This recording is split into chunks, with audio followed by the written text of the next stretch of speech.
Well, this is Pastor Clue. I'd like to share with you something today from the book of Exodus, chapter 2, verses 1 through 10. I want you to notice how God can bring something wonderful out of a really, really difficult situation. Exodus chapter 2. Now a man from the house of Levi went and took as his wife a Levite woman. The woman conceived and bore a son, and when she saw that he was a fine child, she hid him 3 months. When she could hide him no longer, she took for him a basket made of bulrushes and daubed it with bitumen and pitch. She put the child in it and placed it among the reeds by the river bank. And his sister stood at a distance to know what would be done to him. Now the daughter of Pharaoh came down to bathe at the river, while her young women walked beside the river. She saw the basket among the reeds and sent her servant woman, and she took it. When she opened it, she saw the child, and behold, the baby was crying. She took pity on him and said, "This is one of the Hebrews' children." Then his sister said to Pharaoh's daughter, "Shall I go and call you a nurse from the Hebrew women to nurse the child for you?" And Pharaoh's daughter said to her, "Go." So the girl went and called the child's mother. And Pharaoh's daughter said to her, "Take this child away and nurse him for me, and I will give you your wages." So the woman took the child and nursed him. When the child grew up, she brought him to Pharaoh's daughter, and he became her son. The parents of Moses were in a desperate situation. Pharaoh had commanded that his people were to take each male child born to the Israelites and drown that child in the river. How could the Lord bring anything good out of this? Well, to start with, Moses' parents responded by faith. They did not fall into the trap of despair or bitterness or self-pity. They decided to do all that they could to save their child and to trust God to take care of the outcome. Hebrews 11:23 says, "By faith Moses, when he was born, was hidden for 3 months by his parents because they saw that the child was beautiful and were not afraid of the king's edict. They saw the baby and said, 'We refuse to believe that God gave us such a beautiful son just to have him brutally drown in the river.'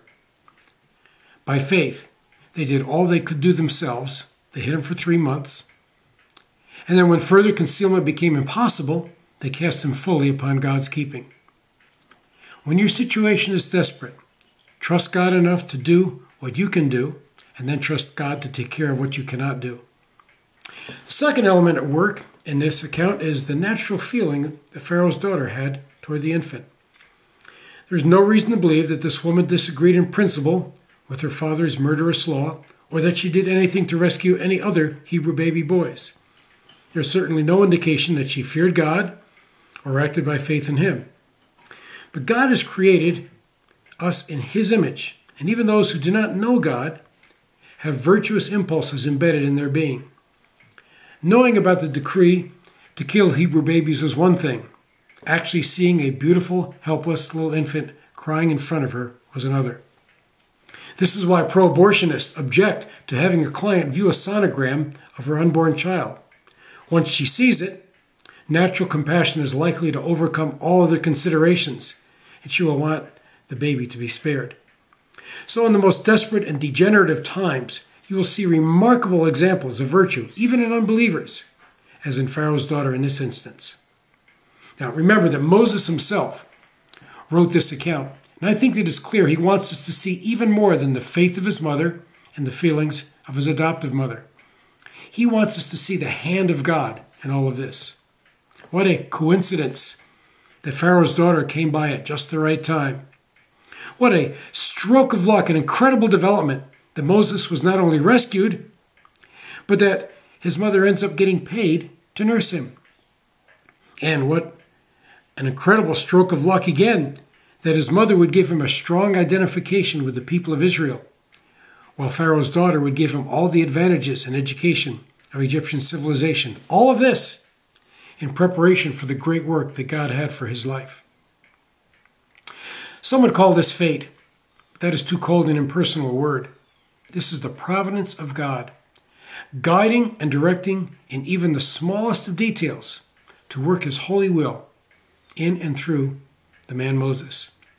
This brings us back to a challenge to trust in the Lord no matter how desperate our situation.